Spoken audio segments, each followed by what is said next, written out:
Welcome to Gaming Fin, your channel for everything related to the gaming industry and the financial markets. Here I talk about gaming stocks, and today, my friends, I have some very special treat for you, so you might have seen it already. So I talk today about the Finnish mobile games company Rovio Entertainment Corporation, and it's simply impressive what they were, what the stock was actually doing on Friday. So 21% in those market circumstances. Overall, actually, I thought like the chart is not that bad. So I was also drawing a Fibonacci retracement lines in the chart, as well as a trend line, and I think yeah, it looks not too bad, but of course after a 20% plus steep upside, you mostly see a decline. So therefore also disclaimer, I'm not invested in Rovio Entertainment at this moment. I'm not planning to invest in Rovio Entertainment. And also disclaimer, I'm not a financial advisor, I'm simply a retail investor myself, a YouTuber, and I like to share my opinion about gaming stocks. So let's have a look at this chart. So where are we coming from? We come from probably here 2018, a steep decline, and then a little consolidation, and we were dropping down to 2.96 euros. And from there, I would say a new trend started. But why did this trend started? So this is the question we are going to ask ourselves now. So let's jump over to Yahoo Finance. So 21%, you can see it here. So this stock even has a dividend. That's funny, 1.68%. We have a positive earnings per share, that's good, a PE ratio of 21, that's a bit high, and a market cap of overall 650 millions roundabout. And if you look at the recent earnings, we can see there was always a beat. So in 2021, the second quarter 2021, and they met actually the expectations, and since then there was always a beat, and this is pretty impressive, I have to say. So if you look at the analyst price targets, we see it's at 8.72. No, at 8 euros 53. Sorry guys, and currently the stock price is over this, so we see already probably it's overvalued in this sense. So full-time employees 496. And Rovio Entertainment Corporation, the first quarter interim report revenue grew by 26.6% and 11.8% on comparable basis in Q1. So they had a good quarter, and therefore we saw a 20% upside of this stock. So you see now we're in this very green part of the Fibonacci retracement, so the 0.618 Fibonacci retracement. So I would say we're definitely falling back. Or let's put it like this. I don't want to talk into absolute terms. I would say there's a high probability that we're falling back to this trend line. Maybe not immediately, but over the time we're probably falling back. And then it's a moment where I might consider actually building a first little position. So now for 8.70 €, this is definitely not so interesting for me. Before we jump into the numbers, I just give you a little overview, I think, about the company. Otherwise you're going to get bored now by all those numbers, but since I'm a financial channel, I don't want to spare you with the numbers, so that's also important. So Rovio Recraft Joy, so mobile games company. So now if you go on the homepage, you see this very nice movie. So you see what games are they producing. Actually, they're producing mostly or only Angry Birds games right now. So Angry Birds Journey, Angry Birds Classic, Angry Birds 2, Angry Birds Dream Blast, Angry Birds. I only see Angry Birds. So it's actually interesting to see that they can make so much money with only having Angry Birds. So what is this company? So the company is here in Espoo in Finland, Kailaniemi. So high-tech center Kailaniemi. So here you can see with other companies are also there. So this is somewhere in Finland, and there they have their office buildings. You can see over there. So and then formerly Relude Oy and Rovio Mobile Oy, doing business internationally. That's cool. And here we get some more information. Subsidiaries are Play Raven. So number of locations. So I like they already have 5 studios, and they also bought more studios. So that's pretty cool. Founded in November 2003, so 18 years ago. So this is actually a company that has already some time, some past on its flag. So games developed. So 51 games they have developed prior to creating Angry Birds. So Angry Birds was then their big release, but those games were mostly for Java. They created them Java. I don't know if you remember Java. So long time ago. And then since 2009, it started a whole Angry Birds mania, I would say. And since then, they mostly create Angry Birds games. So now you could actually, and they even television series. So that's also very interesting. And the movie. So what you can say, they kind of live from the Angry Birds mania, or they live totally on the Angry Birds brand. It's a bit like a one-trick pony when it comes to the franchise, to the brand. So I would say they definitely need to build some other brand, something in parallel. Otherwise, you're going to see some sort of a CD Projekt situation. So look at this. That's the CD Projekt situation. The Witcher games and Cyberpunk. So two brands, two franchises, of course. But here. That's where CD Projekt is now. Disclaimer, I'm invested in CD Projekt, therefore I'm allowed to laugh. Alright, so we create games, maybe, let's look a little bit again here. Maybe we see some, can look, Rovio Games has surpassed 5 billion total downloads, so that's pretty great. So maybe we see something else here, so maybe some new games coming out. So I only see Angry Birds again. So Angry Birds since 2009. Other games. Here, other games. Beyond Birds. So we are continually developing new games with unique IPs, all bringing the unmistakable delight and joy Rovio is known for. So I think those are birds also there, probably, but it's not Angry Birds. And Darkfire Heroes, mobile action RPG, okay, that's interesting. And Small Town Murders, Sugar Blast, so okay, I take it back, they're not only a one-trick pony company, so they create some more or some other games. So unfortunately, we have then to click on the App Store or on the Google Play Store in order to see what game this is. Let's go back to Yahoo Finance. Oh my god, the numbers. Mr. Orange, are you going to bore us now with those numbers? No, guys, I will not bore you with those numbers. I think what is important here to see are maybe the highlights. So, Rovio Group revenue increased 26% to 85 million. Comparable growth was 11.8%. Growth adjusted EBITDA grew to 13.6 million. So you see, it's not really a lot. It's a small stock. So adjusted EBITDA margin was 16.0%. Group adjusted operating profit was 10 million and adjusted operating profit margin 11.8%. So don't worry if you don't really understand if this is now good or bad. So it's a small company. We don't see billions here. We see millions in euros. So obviously it's a small company, but therefore it has growth potential. So overall, this looks kind of okay. Let's put it like this. So Angry Birds 2, Rovio's largest game, had gross bookings of 30.3 million. That's a lot.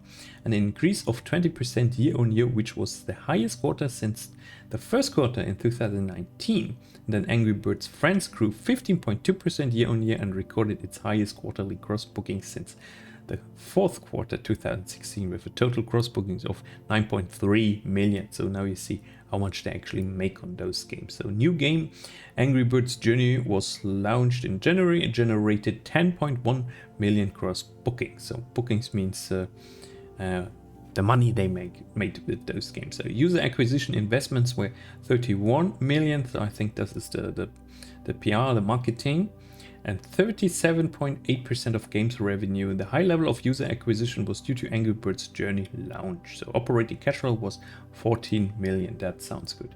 Earnings per share is 7 euro cents. So I like this.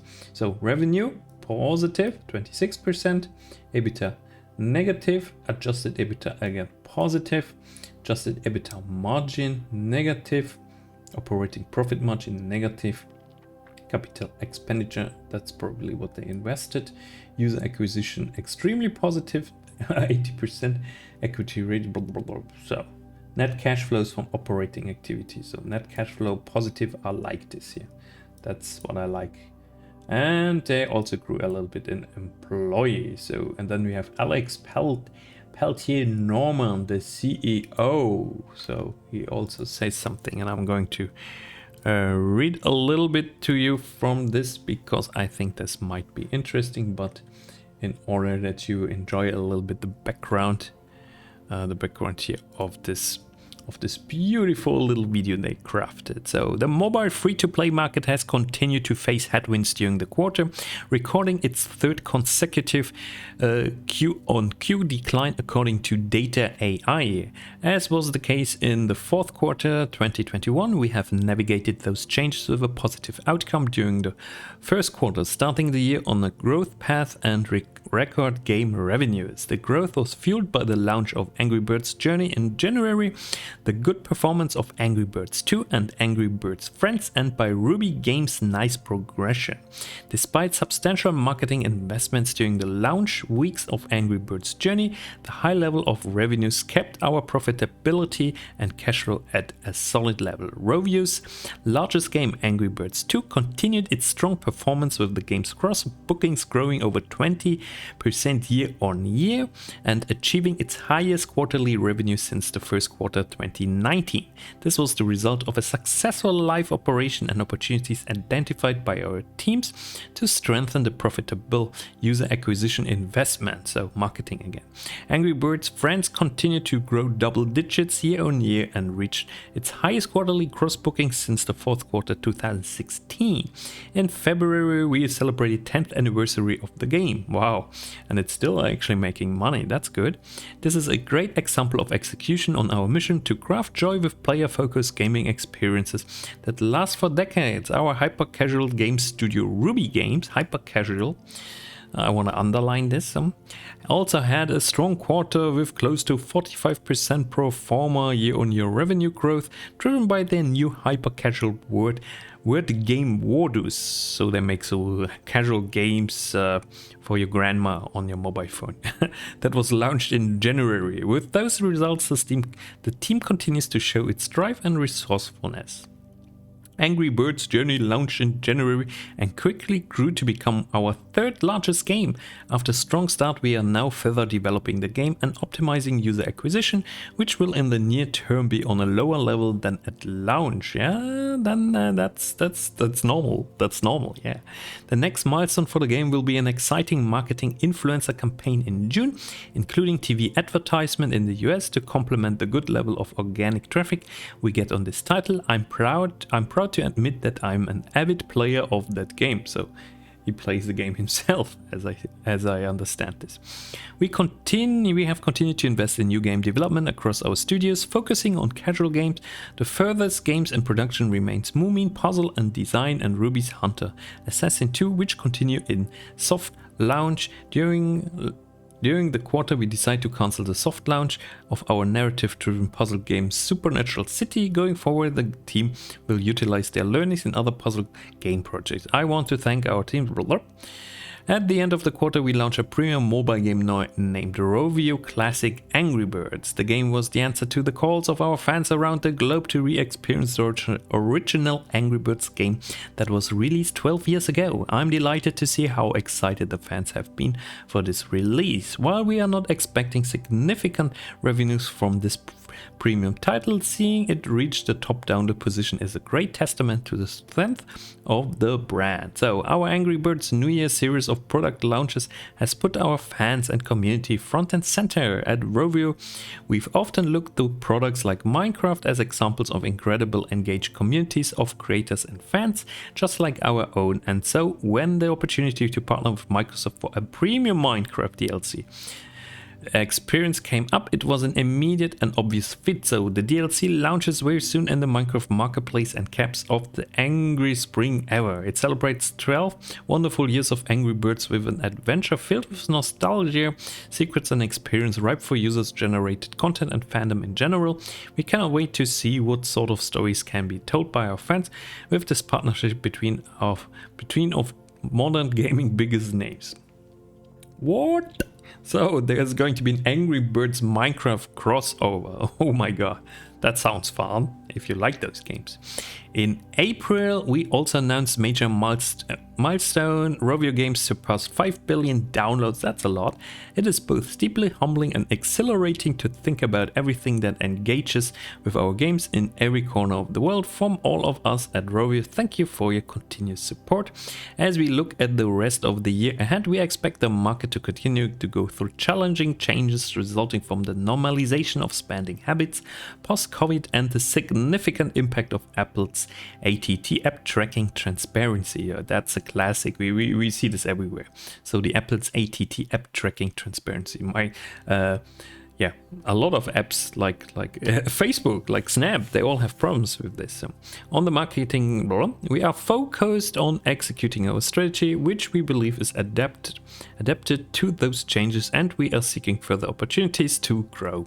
We're looking forward to elaborate further on our strategy at our Capital Markets Day on the 11th May. Finally, I want to thank all Rovians for their hard work and delivering such a flying start of the year. So outlook, building on the positive momentum in our top live games, the launch of Angry Birds Journey in January and having the full benefit of the Ruby Games acquisition from the start of the year, we are expecting strong top-line growth for the year. That sounds good.